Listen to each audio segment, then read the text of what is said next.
What is up guys, and welcome back to another 5 Fridays episode. This is a series on YouTube where every Friday I give you 5 pieces of information relating to fitness, and in today's episode I want to go over a topic that I think is very important to some, and that is 5 reasons that you're not losing weight. So without further ado, let's cue the intro and get into it.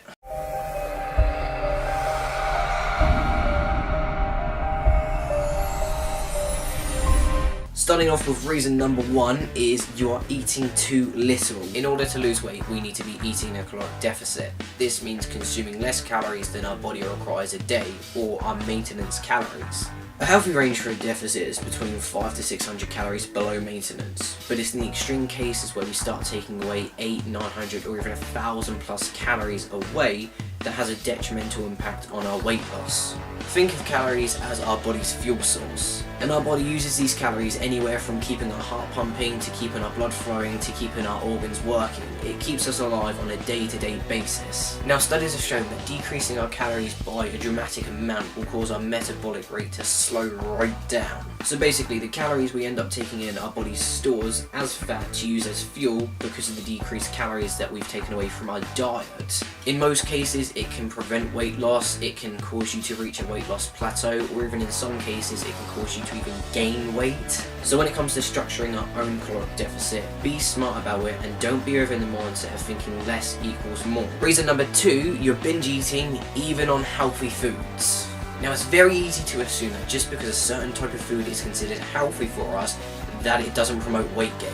And that's just not the case. I remember years ago when I first started training, getting into nutrition, I was having a tin of sweet corn and a tin of processed peas with every single meal. I think each can contained about 200 to 300 calories, which is at the time what I didn't expect for something that was a vegetable, something considered healthy for us. And I was having 4 meals a day. You do the maths. That was just on a portion of what I was eating. So whether we're getting our calories from whole foods or junk foods, if we are consuming more calories than our body requires, it will promote weight gain, regardless of what it is. So just because a food label says it's reduced in sugar or it's half the fat, doesn't mean we can have an abundance of it a day and not expect to gain a few pounds. Be smart with what we're eating. Tip number 3, and by God, this is one that a lot of people do not have a clue about. You're not tracking what you eat. Nutrition is extremely important when it comes to weight loss. But if you're unaware of what you're putting into your body, none of that will matter. Here are 2 very similar foods. Do you notice anything different about them? The way they're packaged, the way they're labelled? No? And here are the macro breakdowns for each of these foods. Take a look at the calories. Dramatic. Now, I'm not saying the only way to lose weight is to download a free calorie counting app and scan everything you eat down to the exact macro. No. As effective as that may be, it could be as simple as something as looking at nutrition labels of foods you're getting and choosing the healthier option. Implementing these sort of steps are a very good way of starting to keep track of what you're eating and monitoring what's actually going into your body. But if you did want to download a free calorie counting app, one that I highly recommend is MyFitnessPal. It's the one that I'm currently using and have been using for the past year or so. Not only does it allow you to type the foods in that you're eating, but it also allows you to scan the barcodes. So this allows you to be more accurate with the foods you are eating, especially if you're eating out or you're going to a supermarket and you're picking something up to eat. Because again, it's so misleading with what we're eating that we need to be accountable for ourselves. Tip number 4, you're being unrealistic with your expectations. If you think going on a 4 to 6 week diet is going to get you lean and having relatively visible abs, you're sadly mistaken. Now, this isn't so much for the individuals that are maybe at the body fat percentages of 12 to 15.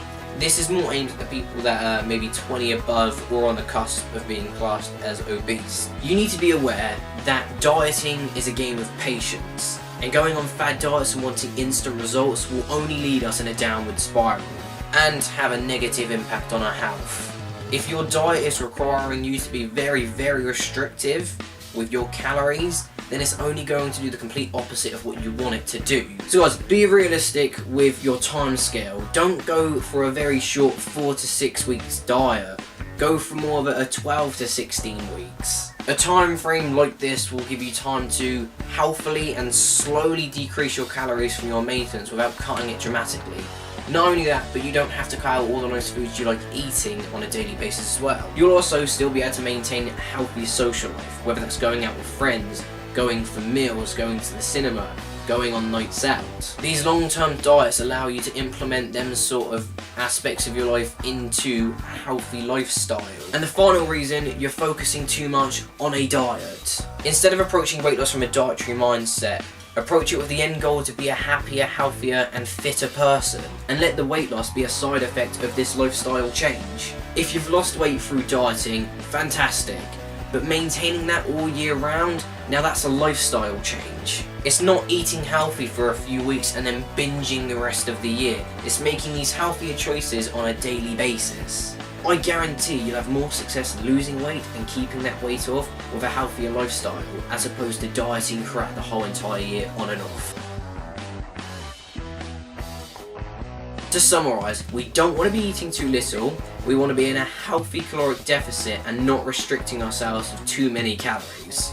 Also, if we want to eat healthier foods, we need to be aware that even healthier foods can promote weight gain. We need to have some form of method of tracking what we eat per day, because God knows what we put into our body, whether that's scanning through an app or just looking at the nutrition labels on foods. Be realistic with your approach to dieting and don't expect dramatic results fast. That's not how it works. And don't be so focused on a diet. Focus more of your energy on improving your lifestyle. So guys, thank you so much for tuning in to today's episode. If it helps or you learned anything from me today, give it a thumbs up. And as always, feel free to leave your own reasons in the comments section below. And I will see you next Friday.